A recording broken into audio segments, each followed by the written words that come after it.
Welcome back to Chicago Independent Television. In this next segment, we'll review a foreign policy proposal involving both Mexico and the United States and the expected negative consequences. The proposal is called Plan Mexico. Plan Mexico was hatched by Presidents Bush and Calderon without any consultation from the U.S. or Mexican Congresses.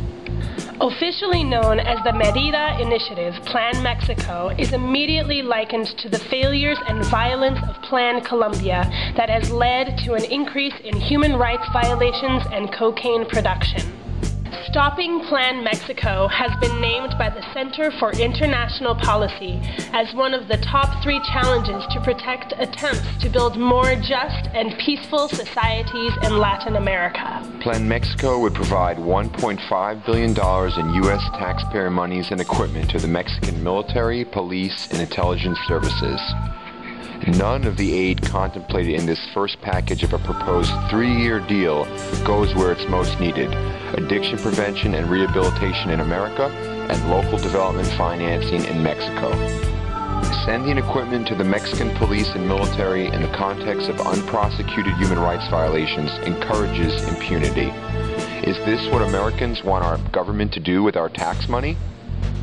In November, the United Steelworkers came out against Plan Mexico and issued a statement demanding congressional hearings after police violence against minors in Mexico. Increased surveillance, secret police, and paramilitary activities endangers the civil liberties of the general population, especially activists, union leaders, and indigenous peoples.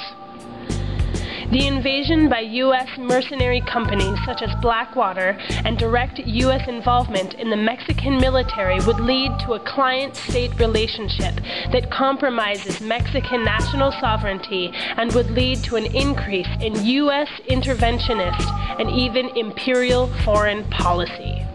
This security initiative is proposed in the context of opening up the Mexican economy to further privatization and exploitation by multinational corporations. Plan Mexico emphasizes interdiction and as such would expand the failed drug war in Colombia. Even a study conducted by the conservative RAND Drug Policy Research Center for the U.S. Army found that treatment is, quote, 10 times more cost-effective than interdiction.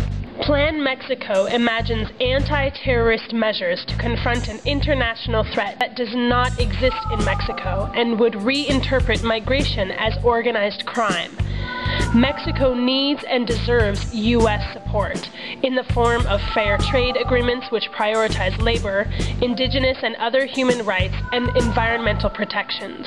Instead, our government is sending jobs overseas where Mexican workers' and farmers' rights are abused under rapacious free trade agreements that reduce wages and decimate the environment. Plan Mexico would impose regional militarization and reduce spending for social services, adding to a cycle of poverty and instability. Plan Mexico is a dangerous ploy by the Bush administration to intervene in the affairs of Mexico for decades to come, while ignoring the need to create good-paying jobs at home. Tell Congress to stop Plan Mexico.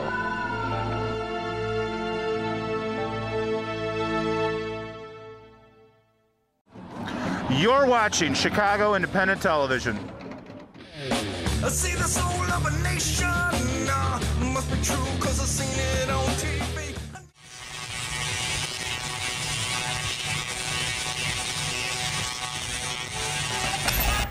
On the 1-year anniversary of the landmark Immigrant Rights March in Chicago, thousands of people packed Chicago's Federal Plaza to mark the occasion and continue the struggle for immigrant rights.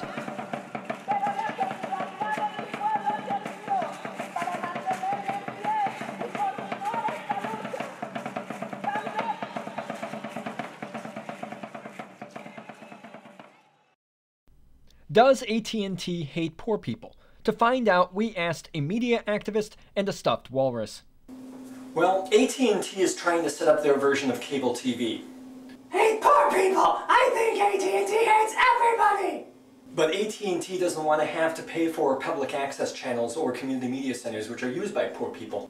I heard that AT&T lobbyists drown kittens! They don't want to have to pay for building out infrastructure to poor neighborhoods. And they drown them in toilets filled They tried to push through laws in Congress to get what they want, but citizens rose up to block that. One lobbyist even has Telly Savalas' brain in a jar in his desk.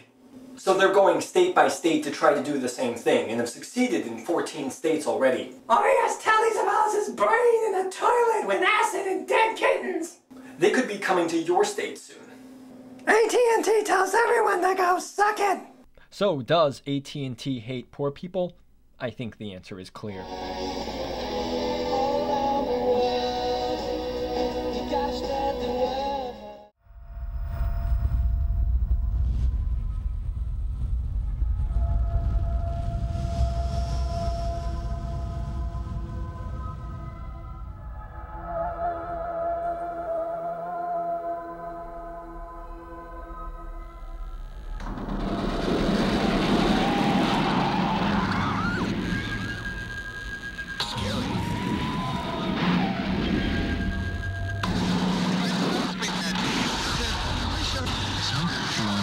The battle for the mind of North America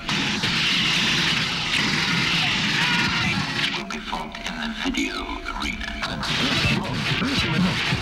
We was all scared. Burger, fries. I won't be undersold. Now you got it. There's never been a better time to buy. Nope, no tea. I'm more equal than you. You've been watching Chicago Independent Television, a project of the Chicago Independent Media Center Video Collective. The Independent Media Center is a growing worldwide network of media producers, journalists, citizens, and activists, working to put the media in the hands of everyday people and away from corporate and commercial interests. To learn more, visit our website at chicago.indiemedia.org. There you can find out about upcoming Chicago area events and how to get involved in making your own media, including how to help make this very TV show. Thanks for watching. See you next time.